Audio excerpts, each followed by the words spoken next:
बिस्मिल्लाहिर्रहमानिर्रहीम। My name is Numan Ahmed and student I am your maths teacher. उम्मीद करता हूँ कि आप सब लोग खैरियत से होंगे। स्टूडेंट, हमने मैथमेटिक्स पार्ट 1 जो है वो फर्स्ट 50% का कोर्स यूनिक पॉलिसी के अकॉर्डिंग स्टार्ट किया हुआ है और अब हम उसमें चैप्टर नंबर 4 पे पहुँच चुके हैं। चैप्टर नंबर 4 में लास्ट लेक्चर को मैं थोड़ा सा अगर रिपीट करूँ तो उसमें हमने 4.10 एक्सरसाइज को डिस्कस किया था और मैंने आपको उसमें फर्स्ट 7 क्वेश्चन जो है वो करने के लिए कहा है और उसमें से कुछ क्वेश्चंस मैंने जो हैं वो आपको लास्ट लेक्चर में एक्सप्लेन किए हैं। 2 क्वेश्चन उसमें से मैंने भी एक्सप्लेन करने हैं, वो इंशाल्लाह आज के लेक्चर में उसको एक्सप्लेन करते हैं। तो ये मैं फिर बता दूं कि 4.10 एक्सरसाइज अभी आप फ़िलहाल सिर्फ फर्स्ट 7 क्वेश्चंस पे फोकस करें। 8, 9, 10 तक अगर आप कर सकें तो इट्स वेरी गुड, नहीं तो 7 क्वेश्चन तक ही अभी आप उसको मेंटेन करें। रिवीजन क्लासेस जब हम रेगुलर क्लासेस में इंशाल्लाह आएंगे, रिवीजन सेशन जब स्टार्ट होगा तो हम फिर रेस्ट ऑफ द पार्ट को भी कर लेंगे, क्योंकि अभी वो इतने इंपॉर्टेंट एग्ज़ाम्स के लिए नहीं है और बहुत से चैप्टर जो ज़्यादा इंपॉर्टेंट है पेपर के पॉइंट ऑफ व्यू से वो अभी हमारे पास मौजूद हैं, वो अभी हमने करने हैं। टाइम स्पैन की भी थोड़ा सा प्रॉब्लम होता है, तो इसलिए इन चीज़ों को हम जो अनइम्पॉर्टेंट हैं या कभी पेपर्स में नहीं आई उनको हम लेटर ऑन रिवीजन सेशंस में देखेंगे। होगा सारा काम हमारा इंशाल्लाह। तो स्टूडेंट, हम 4.10 एक्सरसाइज को स्टार्ट करते हैं। जो हमारे 2 क्वेश्चन फर्स्ट 7 में से उनमें से रह गए थे, तो आप सब लोग पेज 176 मैथ की बुक्स, रजिस्टर, यूनिक नोट्स अपने पास रखें। बॉल पेन वगैरह जो हैं वो रेडी रखें। जो बातें बुक पे बताई जाएं वहाँ नोट करें। Specially definitions text book board के अकॉर्डिंग ही प्रिपेयर करें आप लोग। जो इंपॉर्टेंट क्वेश्चंस एक्सरसाइज में बताए जाएं उनको बुक के ऊपर हाईलाइट करें।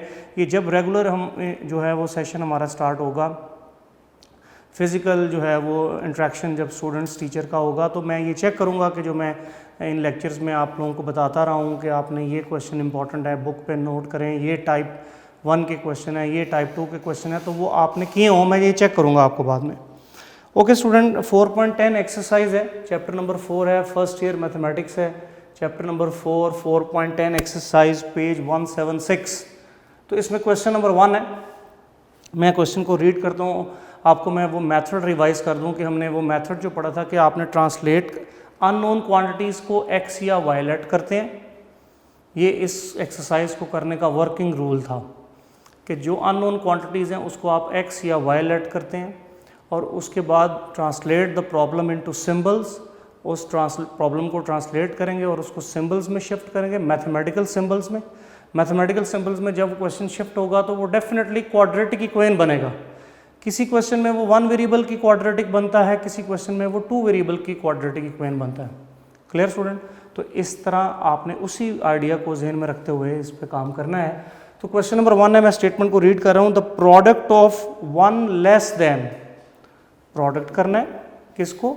1 less than a certain positive number, कि एक पॉजिटिव नंबर है उसमें से 1 को लेस करें, एंड 2 लेस, फिर 2 लेस करें 3 टाइम्स द नंबर, और फिर उस नंबर को 3 से मल्टीप्लाई करें। 3 टाइम्स का मतलब है मल्टीप्लाई करना, और फिर 2 लेस करें तो उनका जो प्रोडक्ट है वो कहता है 14 आता है। Find the number, find the number, यानी एक नंबर फाइंड करने के लिए कहा, तो आप उसको लेट कर लें। Let the positive number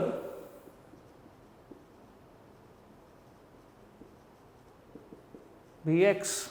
positive number का कैसे पता चला? उसने बताया शुरू में, the product of 1 less than a certain positive number. So let the positive number be x, 1 less than x is equal to x minus 1। तो इस नंबर में से अगर 1 लेस कर देंगे तो ये x माइनस 1 बन जाएगा। फिर 2 less then 3x, 3 times x। 2 को जब हम इसमें से लेस करेंगे तो ये 3x माइनस 2 बन जाएगा। तो अब प्रोडक्ट किसको करना है? Product of 1 less than and 3 times 2 less than, इन 2 नंबर्स को वो कहता है प्रोडक्ट करें। तो according to the condition, according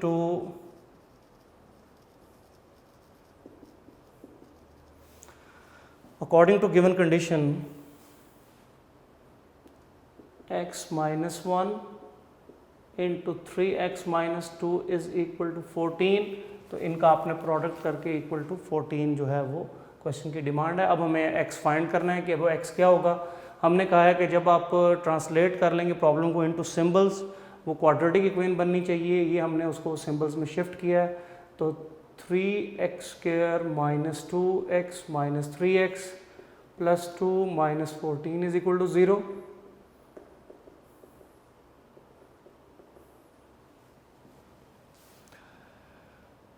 तो स्टूडेंट ये आपके पास जो है वो एक क्वाड्रेटिक इक्वेशन जनरेट हो गई है। इसको मल्टीप्लाई किया है तो 3x² - 2x - 3x + 2 - 14, 3x² - 5x - 12 = 0। तो स्टूडेंट ये क्वाड्रेटिक इक्वेशन में शिफ्ट हो गया क्वेश्चन। अब इसको आप मिड टर्म ब्रेक कर लें। 12 to 36, 36 के आपने फैक्टर बनाने हैं 9 और 4,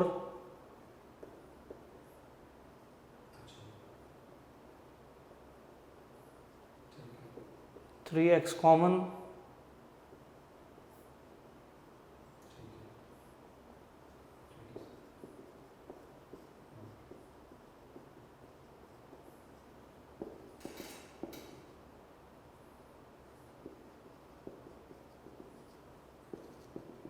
एक x की वैल्यू 3 स्टूडेंट आ गई और एक x की वैल्यू -4/3 आ गई। अब क्योंकि क्वेश्चन में कहा था कि फाइंड अ पॉजिटिव नंबर, तो इन दोनों वैल्यू में से पॉजिटिव नंबर 3 है, तो इसको लिख दें कि ये लेस देन 0 है, इसलिए ये रिक्वायर्ड नहीं है। रिक्वायर्ड सोल्यूशन इज x = 3, ये हमारा आंसर होगा क्योंकि ये पॉजिटिव नंबर है। तो क्वेश्चन नंबर 1 में आपका ये मेथड था। Hopefully all of you understand, कोई इसमें इतनी बड़ी बात नहीं है। सिंबल्स पहले सेलेक्ट करने हैं कि उस क्वेश्चन में किन को प्रोडक्ट वगैरह करने के लिए कहा जा रहा है, वो आप नंबर बनाएंगे स्टेटमेंट को रीड करके, फिर अकॉर्डिंग टू द कंडीशन उनको प्रोडक्ट करना है या उनको सम करना है। कौन सी कंडीशन वो क्वेश्चन में बताई होगी उसके मुताबिक इसमें प्रोडक्ट की बताई थी, प्रोडक्ट कर लिया, मल्टीप्लाई करेंगे तो आपको क्वाड्रेटिक इक्वेशन मिलेगी। मिड टर्म ब्रेक की x की दो वैल्यूज, जो पॉजिटिव वैल्यू होगी वो हमारा आंसर होगा, नेगेटिव वैल्यू हमारा आंसर नहीं होगा क्योंकि क्वेश्चन में पॉजिटिव नंबर डिमांड किया गया। तो एक हमारा 1 क्वेश्चन लास्ट लेक्चर में रहता था इस एक्सरसाइज में से, और उसके बाद एक क्वेश्चन नंबर 3। तो student now question number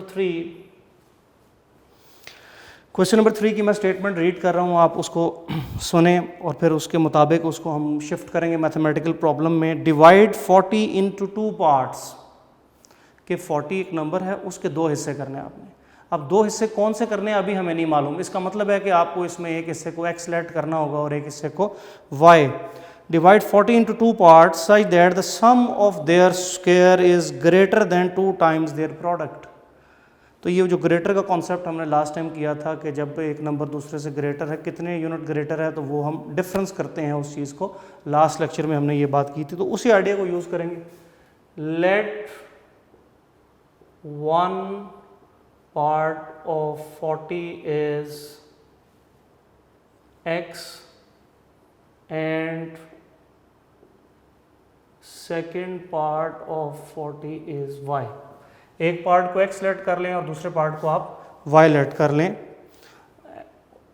also some is 40, यहाँ से y की वैल्यू निकालें इन टर्म्स ऑफ x, इसको आप इक्वेशन नंबर 1 कह दें।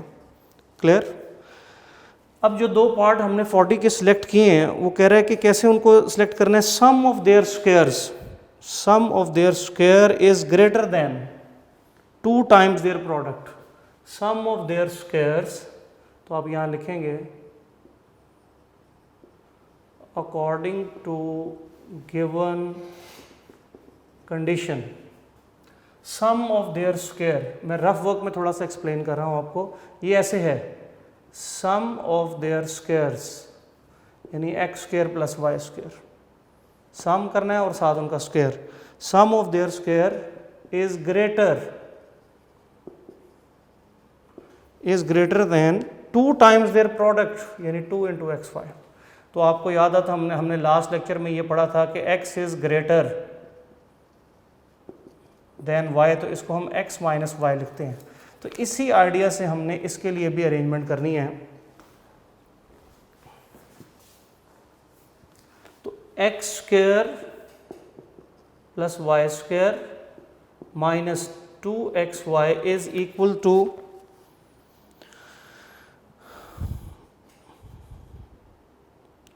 their product by 100. Divide 40 into two parts such that the sum of their square is greater than 2 times their product by 100. 100 के ये क्लियर. अब ये टू वेरिएबल की क्वाड्रेटिक इक्वेशन बन गई है स्टूडेंट.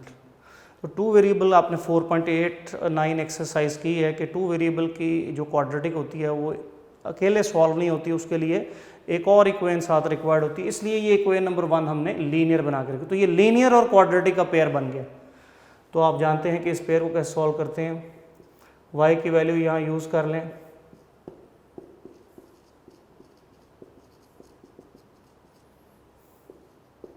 सो एक्स स्क्वेयर प्लस 40 स्क्वेयर जो है वो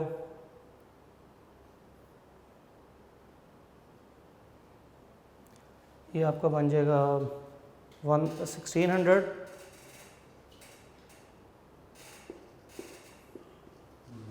माइनस 80x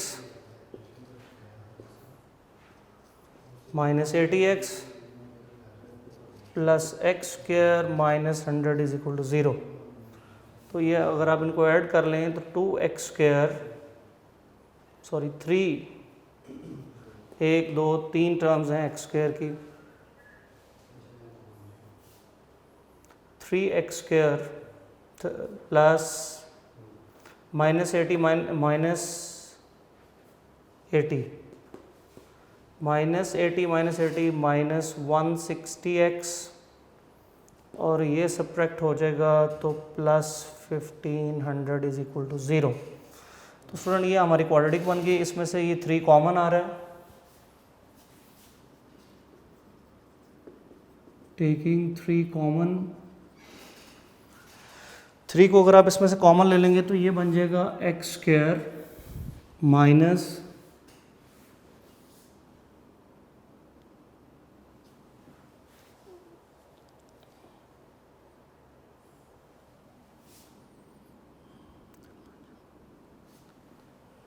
160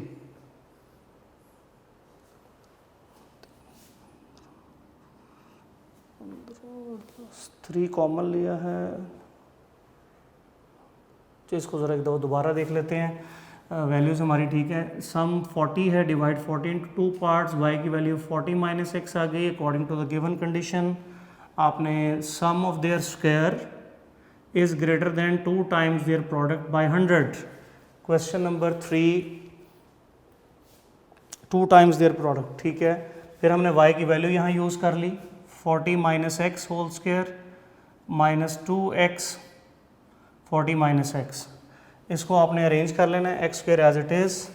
40 स्क्वायर जो है वो हमारा 1600 बन जाएगा. फिर प्लस b स्क्वायर वो एक्स स्क्वायर हो जाएगा माइनस 2ab जो है वो 80x बन जाएगा. माइनस 40 को इससे मल्टीप्लाई करेंगे तो ये हमारे पास 80x आ जाएगा. और जब इससे मल्टीप्लाई करेंगे तो प्लस ये मिस्टेक है प्लस 2x स्क्वायर माइनस 100. तो यहाँ पे आपके पास 4x स्क्वायर आ जाएगा student. Clear. 2x square plus x square और ये 2x स्क्वायर ये आपके पास 4x स्क्वायर आ जाएगा. 4 कॉमन लेंगे जब आप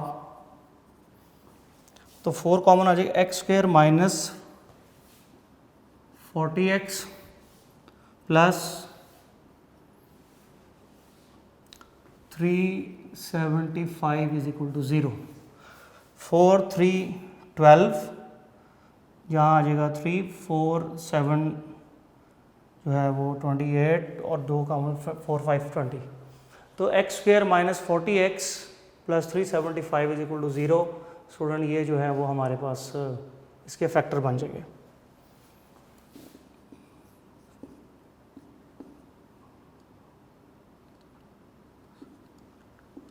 क्लियर. 475. तो क्वाड्रेटिक इक्वेशन बन गई. अब आपने इसकी मिड टर्म ब्रेक करनी है. मिड टर्म ब्रेक करने के साथ अगर आसानी से मिल जाए तो ठीक है, नहीं तो आप कंप्लीटिंग स्क्वायर क्वाड्रेटिक फार्मूला कुछ भी यूज़ कर सकते हैं. तो यहाँ पे आपको मिड टर्म ब्रेक मिल जाएगी. X square minus 25x minus 15x plus 375. इन दोनों को प्लस करें तो 40 बन जाता है. इनको मल्टीप्लाई करें तो 375. तो x कॉमन x माइनस 25 और यहाँ से माइनस 15 कॉमन तो x minus 25 is equal to 0. So x minus 15 into x minus 25 is equal to 0. x minus 15 is equal to 0, x minus 25 0. तो x is equal to 15 और x is equal to 25. ये student हमारी दो x की values आ गई हैं। अब क्योंकि हमने 40 के दो पार्ट किए थे, एक का नाम x था, एक का नाम y था, अभी x फाइंड हुआ है, तो इसी तरह आपने y भी फाइंड करना है। ये x की वैल्यू 1 में लगा दें, पुट इट इन 1, तो y is equal to 40 minus 15, y is equal to 25, और फिर ये वाली वैल्यू लगा दें, पुट इट इन 1, तो y is equal to 40 minus 25 and y is equal to 15। तो बेसिकली जो हमारा सोल्यूशन है वो x इज इक्वल टू 15 या y इज इक्वल टू 25 का पेयर, या फिर x इज इक्वल टू 25 और y इज इक्वल टू 15 का पेयर। ये हमारा स्टूडेंट आंसर हो जाएगा। आप देख लें कि 25 और 15 को प्लस करें तो 40 बनता है। ये हमारी वेरिफिकेशन भी हो गई है कि ये हमारा आंसर जो है वो बिल्कुल ठीक है। मैं इनको एक दफ़ा रिपीट करता हूँ स्टूडेंट। 4.10 फर्स्ट 7 क्वेश्चन स्टूडेंट आपने करने हैं, और एक एग्जाम्पल है वो बिल्कुल इसी आर्टिकल से रिलेटेड है। डिवाइड 40 इंटू 2 पार्ट एग्जाम्पल 1 है, उसमें डिवाइड 12 इंटू 2 पार्ट। ये आपने स्टूडेंट अभी इस एक्सरसाइज में से सिर्फ काम करना है। तो क्वेश्चन नंबर 1 था, पॉजिटिव नंबर कहता है x है, उसमें से 1 माइनस कर दें तो वो x माइनस 1 बन जाएगा। फिर उसको 3 से मल्टीप्लाई करके 2 माइनस करें तो वो 3x माइनस 2 बन जाएगा। फिर इन दोनों को मल्टीप्लाई करें तो कहता 14 आता है। ये क्वेश्चन में हमें बताया, ये हमने गिवन डाटा से ये सारी इन्फॉर्मेशन लिखी है, उसको मल्टीप्लाई किया क्वाड्रेटिक इक्वेशन में, टर्म ब्रेक कर दी है और सॉल्व किया है। x की दो वैल्यूज, एक पॉजिटिव आ गई, एक नेगेटिव। क्वेश्चन में रिक्वायर्ड था कि पॉजिटिव नंबर आंसर देना है, तो लिहाजा हमने x की वैल्यू 3 को अपना सोल्यूशन कह दिया। तो ये हमारा क्वेश्चन नंबर 1 इस तरह कंप्लीट होगा। जब हम क्वेश्चन नंबर 3 पे स्टूडेंट आ गए तो 3 इंपॉर्टेंट भी लिख लें, एग्जाम में आने के चांस हो सकते हैं, 1-2 दफ़ा आया भी चुका है। उसने कहा है 40 के 2 हिस्से करें, अभी नहीं पता हमें क्या वो 2 पार्ट्स हैं, तो हमने कहा let 1 part of 40 is x, second part is y। एक पार्ट को x लेट कर लिया, एक पार्ट को हमने y लेट कर लिया। फिर जब जाहिर बात है कि ये दोनों पार्ट जो भी कोई होंगे, जब हम इनको प्लस करेंगे तो 40 आएगा। तो y की वैल्यू इस तरह 40 माइनस x, तो y की value in terms of x find करके कोई नंबर 1 कह दिया इसको। फिर according to the given condition, question में ये कहा था कि अब आपने फर्दर क्या करना है कि सम ऑफ देयर स्क्वायर, यानी इन दोनों का जो पार्ट लेट किए उनका स्क्वायर और सम करें, वो ग्रेटर है इनके 2 टाइम्स प्रोडक्ट के। तो sum of their square minus 2 times their product is equal to 100। ये हमने कंडीशन बना ली, वो x is greater than y वाली हेल्प लेकर लास्ट लेक्चर में जो पढ़ा था हमने। उसके बाद हमने ये देखा कि ये तो 2 वेरिएबल की क्वाड्रेटिक बन गई है, तो हमने 4.8 पढ़ी है कि उसके साथ लीनियर इक्वेशन होनी चाहिए। तो लीनियर इक्वेशन हमारे पास ये इक्वेशन नंबर 1 में है, इसको हमने y की जगह रिप्लेस कर दिया, इसको सिंप्लीफाई किया, we have a quadratic equation in x। उसकी मिड टर्म ब्रेक की 25 और 15 उसके फैक्टर बन गए हैं। इसको आप 375 को आप डिवाइड कर लें लोएस्ट टेबल पे, तो ये आपको 25 और 15 ये फैक्टर मिल जाएंगे। आप x माइनस 25 और x माइनस 15 ये हमारे फैक्टर बन गए, दोनों से एक वैल्यू 15 आ गई, एक 25। तो ये तो x की वैल्यूज आई हैं। दूसरा पार्ट y था, वो भी फाइंड करना है इस क्वेश्चन में। तो फिर आपने पहले x की वैल्यू 15 1 में लगानी है, तो y की 25। एक पेयर ये बन गया कि अगर x 15 और y 25 ले लें तो ये कंडीशन सेटिस्फाई हो जाती है। फिर x की वैल्यू 25 थी, आपने वो अप्लाई की, उससे y की वैल्यू 15 आ गई, तो या तो है या x की वैल्यू 25 और y की वैल्यू 15 ले लें, फिर भी ये कंडीशन सेटिस्फाई हो जाती है। तो इस तरह स्टूडेंट ये हमारा कंप्लीट होगा। और होमवर्क के लिए मैं आपको क्या बता रहा हूँ कि इसमें एक एग्जाम्पल नंबर 1 है जो बिल्कुल इसी पैटर्न पे ही सॉल्व हो रही है, वो आपने इसके साथ ज़रूर प्रिपेयर करनी है। तो यहाँ तक हमारा स्टूडेंट जो चैप्टर 4 का फेज़ 1 था, मैंने आपको 1-2 लेक्चर पहले ये बताया था कि मैंने आसानी के लिए सिमिलर मेथड्स के क्वेश्चन एक ही तरह हल होते हों, इन आइडिया को जहन में रखते हुए 4 चैप्टर के 2 हिस्से बनाए हैं। पहले हिस्से के अंदर फर्स्ट 3 एक्सरसाइजेज थी और लास्ट 3 एक्सरसाइजेज थी, क्योंकि इनमें एक ही तरह का काम है कि आपको quadratic equation at the end बनानी है और उसका सोल्यूशन फाइंड करना है। तो वो हमने ये फर्स्ट फेज़ कंप्लीट कर लिया।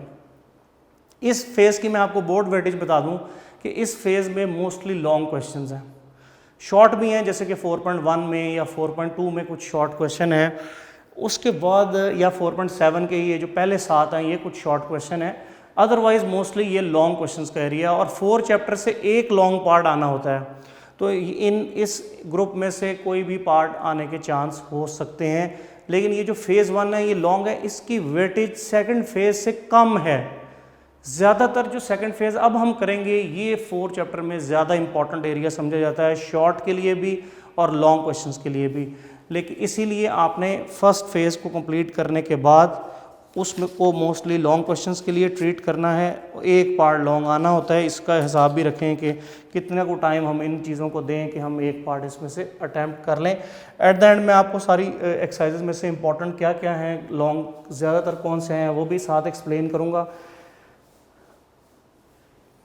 अभी तक आप सिर्फ इतना नोट कर लें, इस फेज़ के मैं आपको इंपॉर्टेंट थोड़े से बता देता हूँ।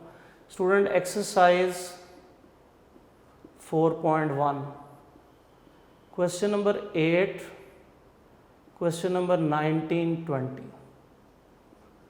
Exercise 4.2 question number 3, 4, 10, 11, 12। उसके बाद आपका ये 18, 19, 20, 21। इन क्वेश्चंस को आपको अच्छी तरह आने चाहिए। फिर एक्सरसाइज 4.3 क्वेश्चन नंबर 1 से 5 और लास्ट 2, ये देख लें कौन से बनते हैं। एक्सरसाइज 4.8 हमने इसके बाद की थी। एक्सरसाइज 4.8 क्वेश्चन नंबर 1, 4, 5, 6 और लास्ट का नंबर आप बुक पे चेक कर लेंगे वो कौन सा है। ये मैं आपको इम्पोर्टेंट लॉन्ग क्वेश्चंस बता रहा हूँ।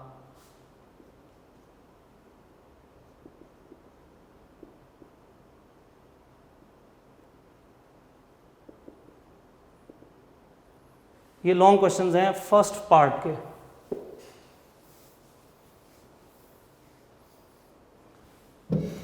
उसके बाद स्टूडेंट एक्सरसाइज 4.9 क्वेश्चन नंबर 3, 4, 5 और लास्ट 2 क्वेश्चन। और एक्सरसाइज 4.10 इसमें से कम ही है, लेकिन ये जो क्वेश्चन नंबर 3 है आपका 3 और एक क्वेश्चन नंबर 7, इनको आप जो है वो नोट कर लें। ये स्टूडेंट इन एक्सरसाइजेज में लॉन्ग के पॉइंट ऑफ व्यू से एग्जाम्स में आने वाले क्वेश्चंस, बोर्ड एग्जाम में जो क्वेश्चन हैं लॉन्ग ज़्यादातर इन क्वेश्चन में से बने हैं। क्लियर? तो इनको आप पार्ट 1 में से मैंने ये बता दिए हैं। फिर हम नेक्स्ट करते हैं। अब हमने नेक्स्ट पार्ट स्टार्ट करना है जो है स्टूडेंट, वो हमारा 4.4 से स्टार्ट होगा। आप लोग 4.4 पे दोबारा आ जाएं एक्सरसाइज पे। 4.4 एक्सरसाइज पेज 151। Student page 151। इस पेज के ऊपर एक आर्टिकल है 3 क्यूब रूट्स ऑफ यूनिटी। तो ये क्वेश्चन कैसे बनता है पेपर में, शॉर्ट क्वेश्चन आ जाता है। ये जो हमारा सेकंड फेज़ है स्टूडेंट, इसके अंदर जो हमारी 4.4 से लेकर 4.7 तक एक्सरसाइजेज हैं, इनके अंदर नॉर्मली वो ओमेगा वाले क्वेश्चंस आपने मैट्रिक वगैरह में किए हैं, ओमेगा वाले, रिमाइंडर वाले, ये वाले क्वेश्चंस जो हैं यहाँ ज़्यादा डील किए जाएंगे। और at the end quadratic equations भी कहीं ना कहीं डील होंगी, लेकिन स्टार्ट में नॉर्मली आपको ओमेगा वाले फार्मूलाज और उनकी हेल्प लेनी पड़ेगी। तो वो कैसे बनती हैं चीज़ें, आज के लेक्चर में हम वो सीखेंगे। तो पेज 151 पे क्वेश्चन है, find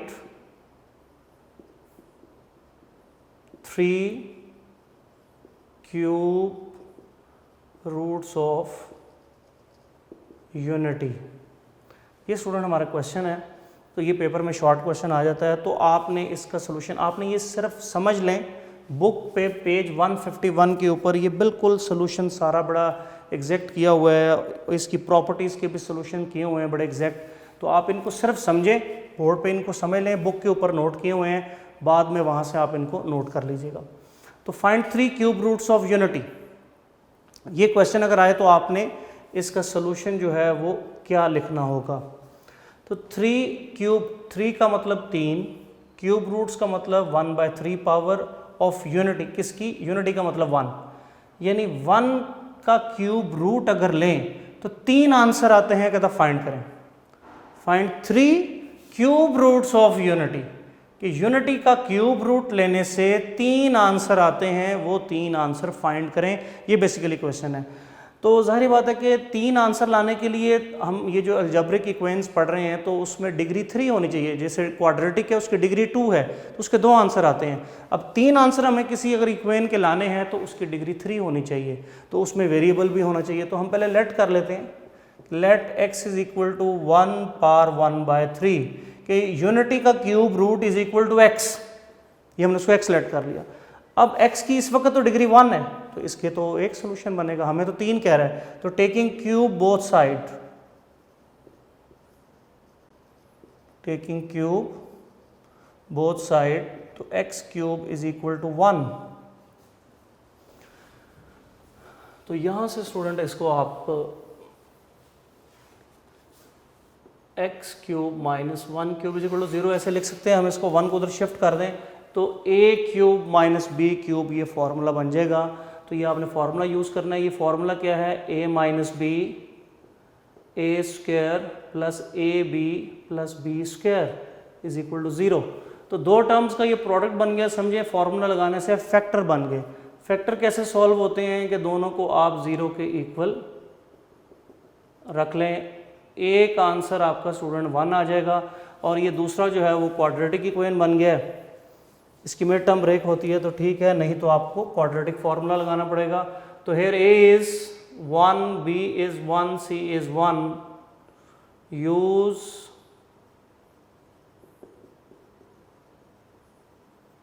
use quadratic formula, x is equal to minus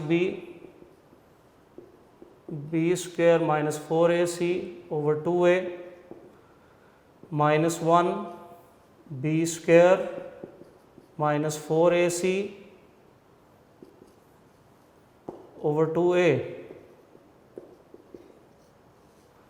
1 minus 4 over 2 x minus 1 plus minus square root of minus 3 over 2।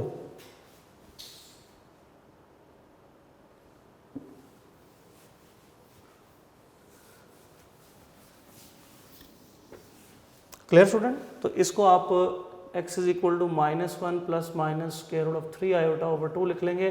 तो दो आंसर स्टूडेंट ये आ गए। सो सॉल्यूशन सेट में क्या हो जाएगा, एक आंसर स्टूडेंट 1 है, एक आंसर स्टूडेंट 1 है और एक आंसर है minus 1 plus square root of 3 iota over 2 और एक आंसर आपके पास ये आ गया। तो इन 3 रूट्स को हम क्यूब रूट्स ऑफ यूनिटी कहते हैं स्टूडेंट। इन 3 रूट्स को हम क्यूब रूट्स ऑफ यूनिटी कहते हैं और ये इस तरह फाइंड किए जाएंगे। सो क्वेश्चन है find 3 cube roots of unity. तो यूनिटी का मतलब 1, क्यूब रूट का मतलब उसकी पावर 1/3। x उसको हम खुद लेट करेंगे ताकि हम उसके सोल्यूशन फाइंड कर सके। सोल्यूशन किसी ना किसी वेरिएबल की वैल्यू ही होगी, तो वो वेरिएबल हमने x लेट कर लिया, y वगैरह भी लेट कर सकते हैं। अब क्योंकि 3 सोल्यूशन लाने हैं तो इसलिए x की पावर 3 होनी चाहिए, उसके लिए टेकिंग क्यूब बोथ साइड्स, तो ये बन जाएगा। फिर 1 को इधर ले आए, ये फॉर्मूला बन गया a cube minus b cube का formula a minus B A square plus A B plus B square is equal to 0।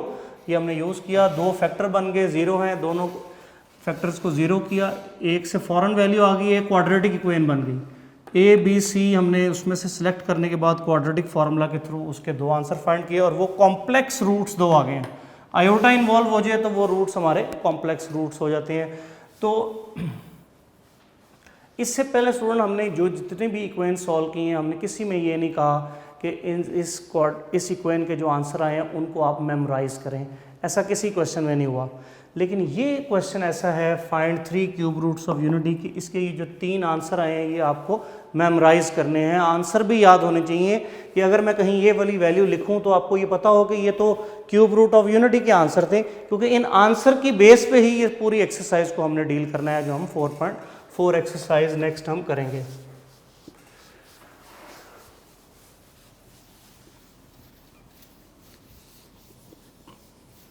Okay student, अच्छा अब इसमें 2 ऑब्जेक्टिव हैं बड़े important. How many real roots, ये एक नोट में लिख लें, रियल रूट्स कितने हैं, ओनली वन, एक रियल रूट है और वो ये वन। और कॉम्प्लेक्स रूट्स कितने हैं, टू, एक ये वाला और दूसरा ये वाला। Clear student? So how many real roots of cube root of unity, only one, और वो वन ही है। And how many complex roots of cube root of unity, वो दो हैं। क्लियर हो? ये आपको याद रखनी है बात कि कौन से क्यूब रूट्स हैं, कॉम्प्लेक्स कितने हैं और रियल कितने हैं। क्लियर? फिर इन रूट्स की कुछ प्रॉपर्टीज़ हैं, तो उसको डिस्कस करते हैं। बुक के ऊपर बड़ी क्लियर लिखी हुई हैं। बुक पे आप पेज नंबर स्टूडेंट 152 पे आ जाएं। Properties of cube root of unity. First property है, टॉपिक इज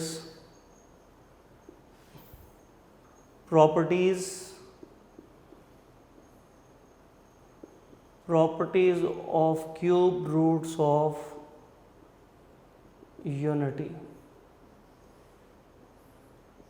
ये बुक पे बहुत क्लियर प्रूफ की हुई है, इसको आपने बिल्कुल ऐसे ही यहाँ से प्रिपेयर करनी है। मैं थोड़ा सा आपको इनको एक्सप्लेन कर देता हूँ। Each complex cube root of unity square of other. Each complex cube roots of unity, यहाँ हमने पढ़ा कि complex cube root of unity ये दो हैं, तो कहते हैं आप इनमें से किसी एक का भी स्क्वायर ले लें। मतलब मैंने ये प्लस वाले का, इन दोनों में डिफरेंस सिर्फ इस प्लस का है कि इस कॉम्प्लेक्स क्यूब रूट में यहाँ प्लस है और यहाँ माइनस है, बाकी सारी वही वैल्यूज हैं सेम। तो कहता है अगर आप प्लस वाले का स्क्वायर लेंगे तो आंसर ये वाला आएगा इसको स्क्वायर को ओपन करने से। तो ये स्क्वायर ओपन करके उन्होंने सॉल्व किया होगा, बड़ा क्लियर, वो वहाँ से प्रिपेयर करना है। या कहता है अगर आप नेगेटिव वाले का स्क्वायर ले लेंगे तो आंसर पॉजिटिव वाला क्यूब रूट आ जाएगा।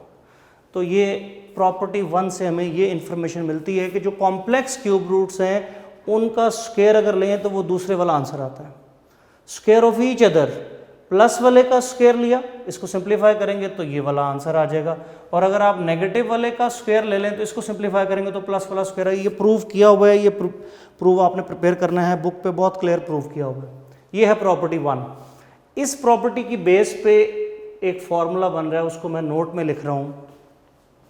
कहता है कि अगर ऐसा है तो फिर अगर हम ये प्लस वाले का नाम ओमेगा रख लें और इसका अगर स्क्वायर लें तो आंसर माइनस वाला आ जाता है। ये हमारा एक रिजल्ट बन गया कि हम अब इन कॉम्प्लेक्स रूट्स को ओमेगा सिंबल से रिप्लेस करना चाहते हैं। तो इस प्रॉपर्टी की बेस पे हमें क्या रिजल्ट मिला है कि अगर आप इसको ओमेगा कहते हैं, इस वाले कॉम्प्लेक्स क्यूब रूट को, प्लस वाले को ओमेगा कह दिया अगर हमने, तो हमने देखा है कि इस प्रॉपर्टी 1 में कि इसका स्क्वायर लेने से ये बन जाता है, तो ओमेगा का स्क्वायर लेने से माइनस वाला बन जाएगा। या फिर अगर आप माइनस वाले का नाम ओमेगा रख लेते हैं इसका, तो इसका स्क्वायर लेने से प्लस वाला आंसर बन जाता है। तो इस प्रॉपर्टी जो है हमारे पास 1, उसकी बेस पे हमने क्यूब रूट ऑफ यूनिटी के ये जो आयोटा वाले आंसर थे उनका नाम ओमेगा और ओमेगा स्क्वायर लग दिया। ये पेयर है एक, या आप ये पेयर यूज करेंगे या आप ये पेयर यूज करेंगे एक वक्त में। ये नहीं होगा कि अगर आपने प्लस वाले को ओमेगा कहा है तो माइनस वाले को भी आप इस फॉर्मूले के मुताबिक ओमेगा ही कहें। नो, अगर आप प्लस वाले को ओमेगा कह रहे हैं तो फिर माइनस वाले को ओमेगा स्क्वायर कहना है, तो ये पेयर यूज हो जाएगा। और अगर आप माइनस वाले को ओमेगा कहेंगे तो फिर डेफिनेटली प्लस वाले का नाम ओमेगा स्क्वायर होगा, फिर ये पेयर यूज होगा। और है इन दोनों में से कोई एक केस आपने यूज करना होगा। Clear student? ये आपकी प्रॉपर्टी नंबर 1 से हमें ये रिजल्ट मिलता है। फिर हमारे पास प्रॉपर्टी 2 है। प्रॉपर्टी 2 जो है वो कह रहा है sum of all 3 cube roots of unity. Cube root of unity ये 3 है, एक 1 और 2 ओमेगा वाले। क्लियर? तो आपने का वो कह रहा है कि इन तीनों का सम 1 प्लस ओमेगा स्क्वायर कहता है ये 0 होता है। तो इसका प्रूफ भी बड़ा क्लियर किया हुआ है कि आपने लेफ्ट साइड लेनी है, उसमें ओमेगा और ओमेगा स्क्वायर की ये वाली वैल्यूज़ यूज़ कर लें और उसको एलसीएम वगैरह ले लेंगे तो ये 0 प्रूव हो जाएगा। और बुक पे बड़ा क्लियर, सॉल्व किया है, ये वहाँ से ही प्रिपेयर करना है आपने। इस प्रॉपर्टी की बेस पे फिर कुछ फॉर्मूलाज हैं, वो मैं एक्सप्लेन कर देता हूँ कि आप ओमेगा प्लस ओमेगा स्क्वायर की वैल्यू निकालें तो वो -1 आ जाती है, 1 प्लस ओमेगा की वैल्यू निकालें तो वो माइनस ओमेगा स्क्वायर आ जाती है, 1 प्लस ओमेगा स्क्वायर की वैल्यू निकालें तो वो माइनस ओमेगा की फॉर्म में आ जाती है आपके पास। तो ये रिजल्ट्स जो हैं वो आप इस प्रॉपर्टी की बेस पे फर्दर जो है वो सॉल्व कर सकते हैं। तो ये हमारी सेकंड प्रॉपर्टी है और ये उसके फॉर्मूले। जो प्रॉपर्टी 3 है वो हमारी है कि product of 3 cube roots of unity is 1, यानी इन तीनों रूट्स को अगर आप मल्टीप्लाई कर लें so you have omega cube और वो 1 होता है, तो यहाँ से हमें ये फॉर्मूला मिल जाएगा कि ओमेगा क्यूब 1 है। इसका सोल्यूशन भी बड़ा सिंपल है कि आपने प्रूव किया हुआ है, लेफ्ट साइड पे आप 1 ओमेगा ओमेगा स्क्वायर लें और आप इनके फॉर्मूले लगाने शुरू कर दें, ओमेगा की वैल्यू ओमेगा स्क्वायर की वैल्यू, और मल्टीप्लाई करें तो वो 1 बन जाएगा जो कि ओमेगा क्यूब होगा। प्रॉपर्टी नंबर 4 है जो कि लास्ट प्रॉपर्टी है। तो ये हमारे आज के क्वेश्चन का लास्ट आर्टिकल होगा। कह रहे हैं कि ओमेगा की पावर इंटीजर में से जो भी आ जाए 1 of the cube root of unity, उसका आंसर इन तीनों में से कोई एक ही होगा। तो इसको मैं एक फॉर्मूला में लिख रहा हूँ कि ओमेगा पावर n, इसका जो स्टूडेंट आंसर है ओमेगा की power n for all n belongs to integers, n integer में इसे लें तो ओमेगा की पावर n का आंसर या तो 1 आएगा या ओमेगा आएगा या ओमेगा स्क्वायर, इसके अलावा और कोई आंसर नहीं आएगा। ये प्रॉपर्टी 4 हमें एक्सप्लेन कर रही है कि ओमेगा की पावर n इंटीजर में से कोई भी पावर आ जाए, पॉजिटिव नेगेटिव या 0, ओमेगा की पावर n का आंसर या 1 होगा या ओमेगा स्क्वायर। ये हमें बड़ा शॉर्टकट रिजल्ट यहाँ से मिल जाता है। इसके अलावा अगर कोई आंसर आ रहा है तो वो समझे कि एक्सेप्टेबल नहीं है। क्लियर? तो यहाँ तक स्टूडेंट हम आज के लेक्चर में काम करेंगे। इंशाल्लाह कल के लेक्चर में हम 4.4 एक्सरसाइज स्टार्ट करेंगे, जिनमें हमने ये सारे आइडियाज़ जो हैं वो सारे रूल्स यूज़ करने हैं और फिर इनकी मदद से ही हमारी एक्सरसाइज कंप्लीट होगी। अपना बहुत ख्याल रखिएगा। अल्लाह हाफ़िज़।